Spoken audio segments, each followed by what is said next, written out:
You know, of all the things I enjoy in life, I think wandering these Lakeland fells probably gives me more pleasure than anything else. Well, almost anything. But I've been a Lakeland devotee now for something like 25 to 30 years, and I've been lucky enough to make my home in the area. And yet, no matter how many times I come up on the tops, it never fails to give me a thrill when I come upon a viewpoint like this and gaze at the scene beyond. This is the side of Maiden Moor above Derwent Water, and just standing here, you're filled with an almost irresistible urge to take off like a bird, to soar across the lake and the fells and the distant peaks. I think most hill walkers have experienced that sensation from time to time. William Wordsworth certainly did. He asked his readers to imagine they were sitting on a cloud, suspended between Scafell Pike and Great Gable, looking down on the valley below. But Wordsworth could only do it in his head. Now you have the opportunity through modern technology to turn Wordsworth's dream into a reality as we transport you to that magical place adjacent to the highest point in England, and I hand you over to my colleague who will be your guide on the helicopter for a bird's eye view of the Lake District. So here we are, on William Wordsworth's famous cloud, looking across from the slopes of Great Gable towards the Scafell Range and the great gash of Piers Gill down the side of Ling Mel.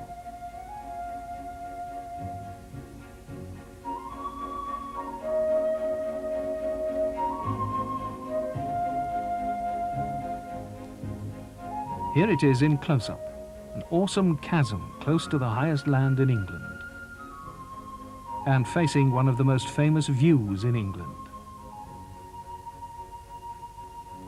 Great Gable.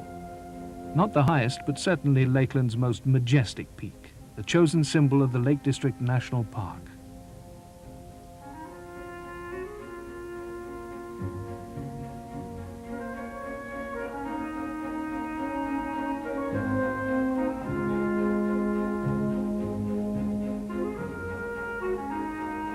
Beyond it, Kirk Fell, and the ridge above Ennerdale leading to Pillar, Steeple, and Haycock.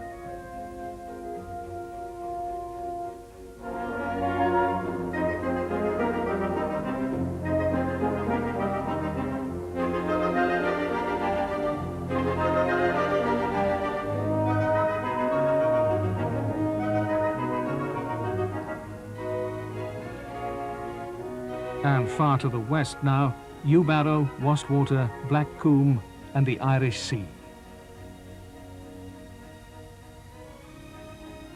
It's a noble mountain from any viewpoint, and we'll use it now as the starting point for our first run down one of the valleys that Wordsworth likened to the spokes of a wheel fanning out from this central hub.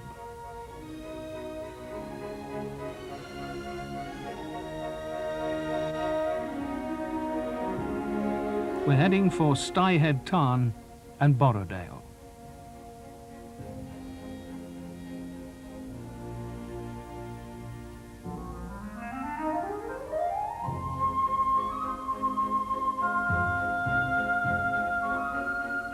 Green Gable, and over the hill that fine striding high-level walk over Brandreth to Honister Summit.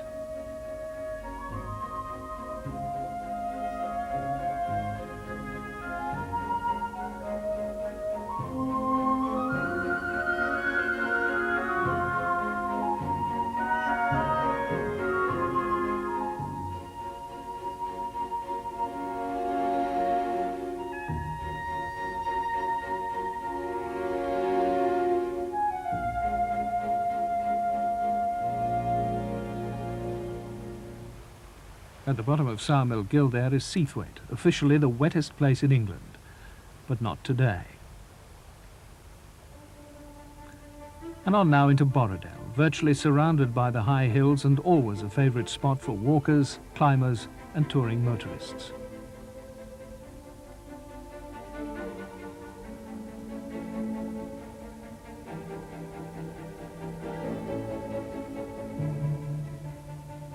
Castle Crag, the main tooth in the famous jaws of Borrowdale, where the road squeezes between the River Derwent and the steep fellside, is an easy walk with a staggering view from the summit.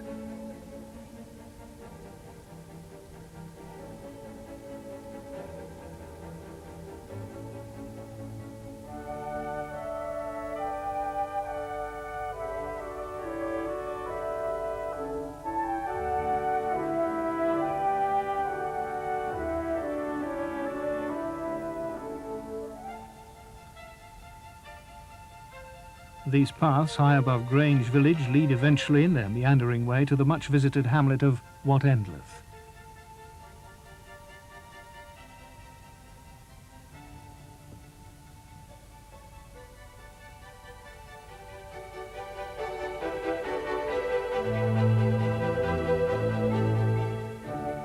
And there, framed by cat bells, skiddaw and the well-situated Borrowdale Hotel, is the Queen of the Lakes, Derwentwater.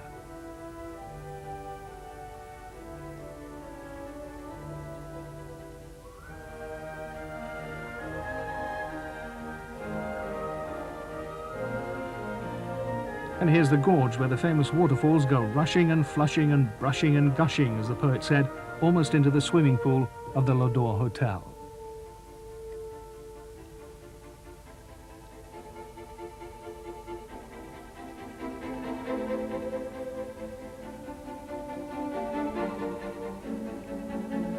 Out on the water, an incredible atmosphere of tranquility reminds us that St. Herbert, 13 centuries ago, lived out a hermit's life on his island, gazing at this selfsame skyline of Cat Bells, Maiden Moor, Causey Pike, Robinson and the rest.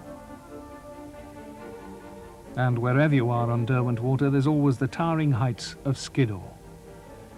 Is it any wonder that when the National Trust was founded in 1900, among its first acquisitions was land around the shores of this beautiful lake?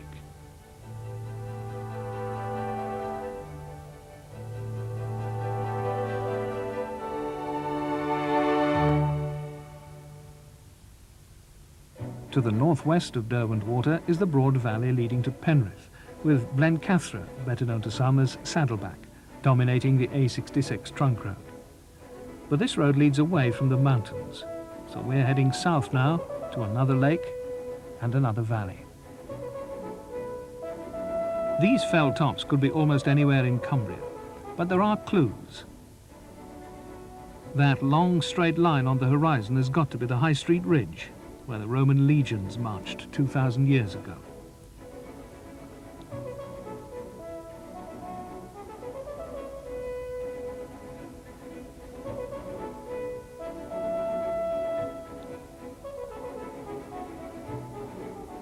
That building down there is the curious Lyulph's Tower. And here, sure enough, is Ullswater, snaking along its valley looking more like a river than a lake. The lakeside path from Scenic to Patterdale is a favourite walk which many people combine with a cruise on one of the lake steamers.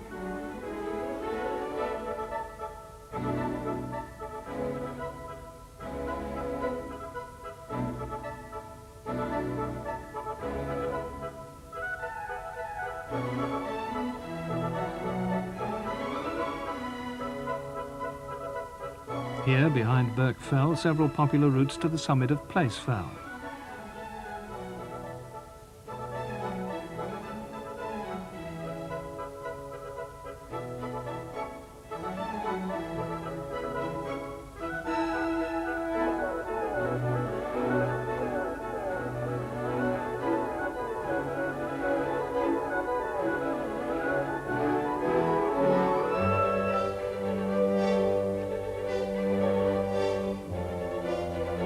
Over High Dodd and the little valley of Boredale, and we have just one more ridge to cross before reaching our next destination.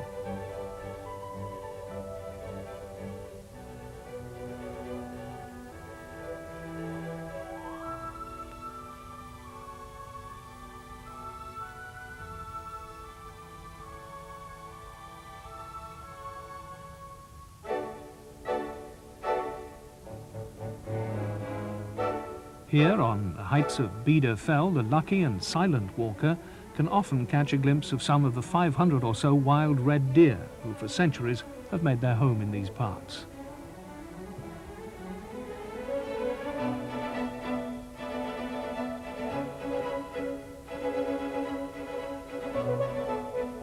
This is the Howgrain Valley in Martindale, high above Ullswater and hidden from sight by the bulk of Hallin Fell there at the mouth of the valley. Apart from the ancient chapel of St. Martin with a 500-year-old yew tree in its grounds, Martindale has no obvious tourist attractions. What it does have is the utter peace of an unfrequented place, where life on the hill farm is much the same as it's always been, hard, lonely, but ultimately satisfying.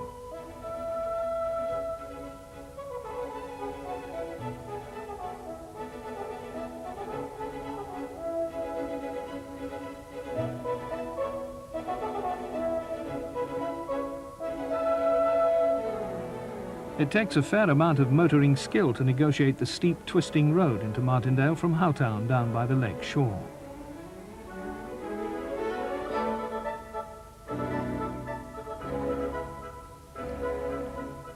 There's a 10-mile-an-hour speed limit on Ullswater now, so the most familiar sight on its surface, apart from the steamers, is the most pleasing: the sailing boat.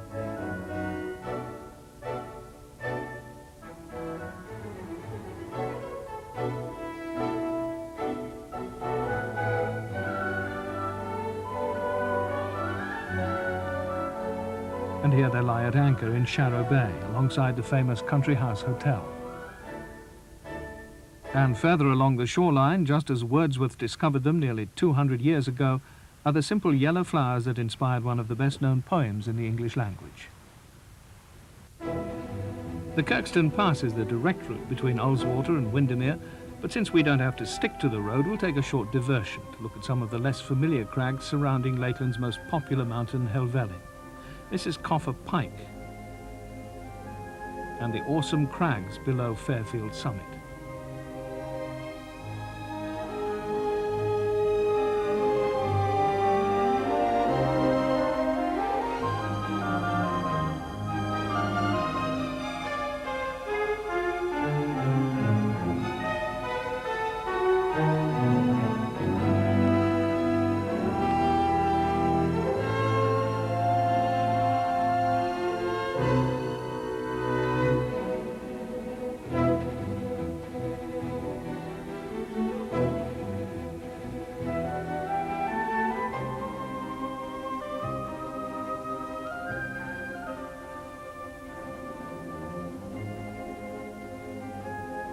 Behind St Sunday Crag there is Ullswater.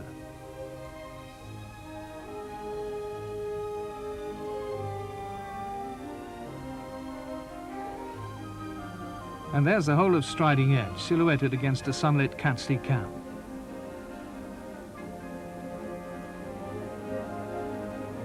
And above Grisdale, the price of popularity, the eroded path back to Helvellyn Summit.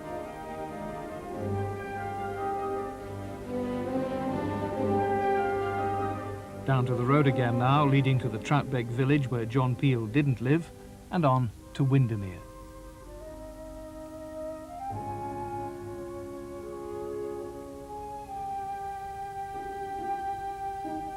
It's the biggest lake, and without doubt it's the one which plays host to the widest variety of waterborne activities.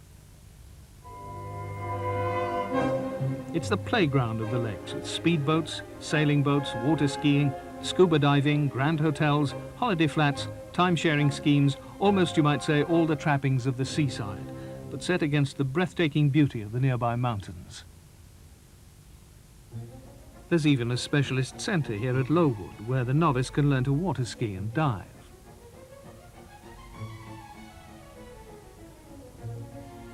To Rydalwater and Grasmere come the modern-day pilgrims to worship at the shrine of the man who, more than anyone else, inspired the movement to preserve and treasure this beautiful corner of England, William Wordsworth.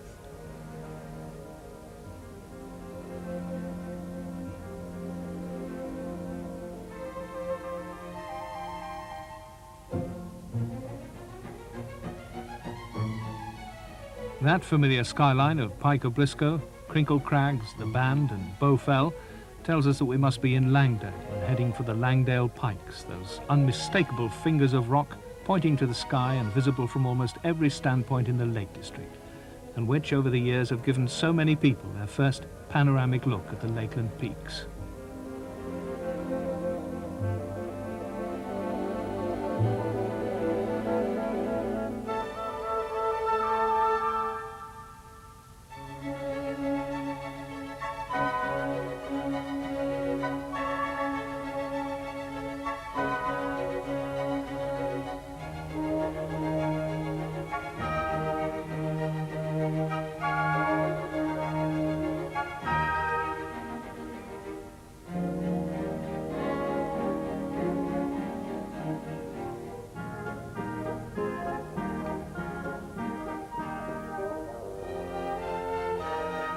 back on Wordsworth's cloud again, over the roof of the Lake District.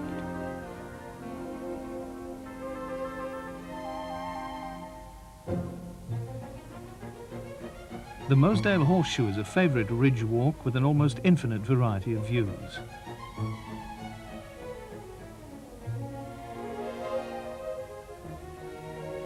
There's Ennerdale from Wind Gap between Pillar and Steeple.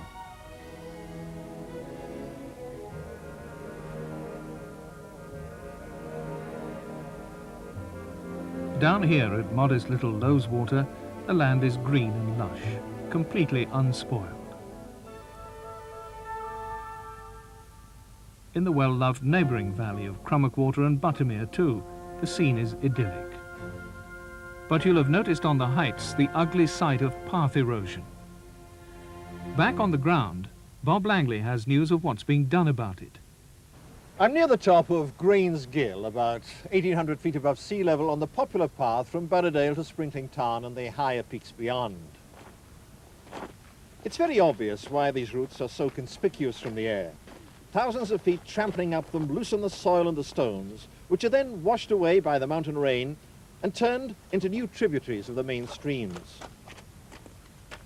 I've come to chat to some of the people who are working steadily to bring a halt to this galloping erosion, which is producing such unsightly scars on what is, after all, a very special landscape.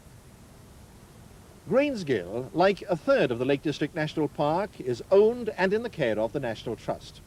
And they've launched a special appeal to raise money to pay for work groups, such as the one run by Ray McAfee, who are reconstructing the eroded pathways. Give me some idea of what you're trying to achieve here. Well, we're trying to stop the erosion. We're not really trying to make the paths easier for people to walk up, but with people walking up it, they've worn the grass off, then the rain washes the soil away, the stones come to the top, and eventually you get a deep rut in it, and people kick the stones and it just gets worse and worse. So we're cobbling it, well, pitching it, so as it'll never wear out again. And where are the cobbles coming from? Well, we just collect them off the hillside. Sometimes we have to carry them 30 or 40 yards, and the giant hedging stones we bring down off the hillside as well. So it's a pretty heavy job. Very heavy indeed. What about the laying? Well, normally we dig the ground out if possible.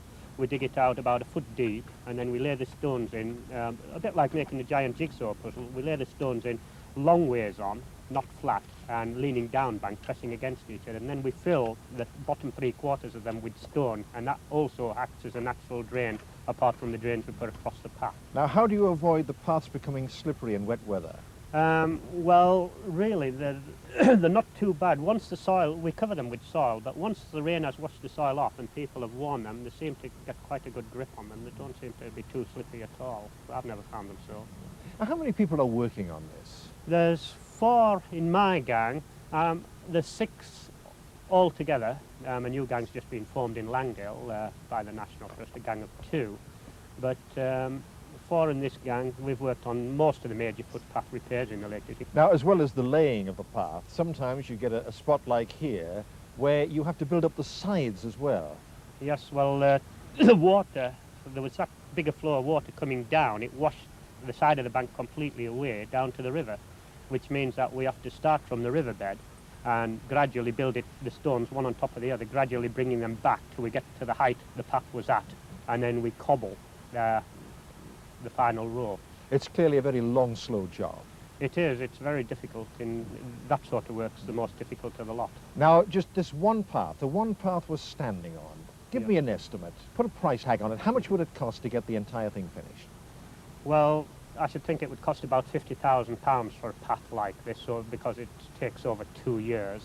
It would take 2 years roughly to do. And I should think it would take about that in wages and various things. The materials we collect off the hillside anyway, so there's no cost for that. But for this one path, £50,000? I should think so, yes.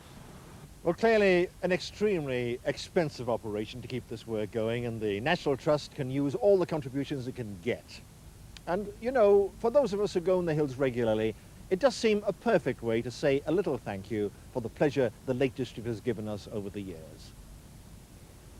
Well, up till now, we've been looking at the Lake District we all know and love in spring, summer, and autumn. But for me, the best time of year is winter, when the snows bring out contours and gullies and ripples that you're not even conscious of in summertime. There's a different feel to the landscape, a different texture, a different perspective. And it's very satisfying to climb up to some spot like the Sphinx Rock on the side of Gable, overlooking the Waslow Valley. So let's take to the air once again and look down on the highest peaks of England, etched with the snows of winter.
Before we soar again over the high mountains and swoop low over the depths of Wastwater, it's fitting that we leave the last word to William Wordsworth, who, in the best of his poetry, enshrined forever the feelings of those who come here with an eye to perceive and a heart to enjoy.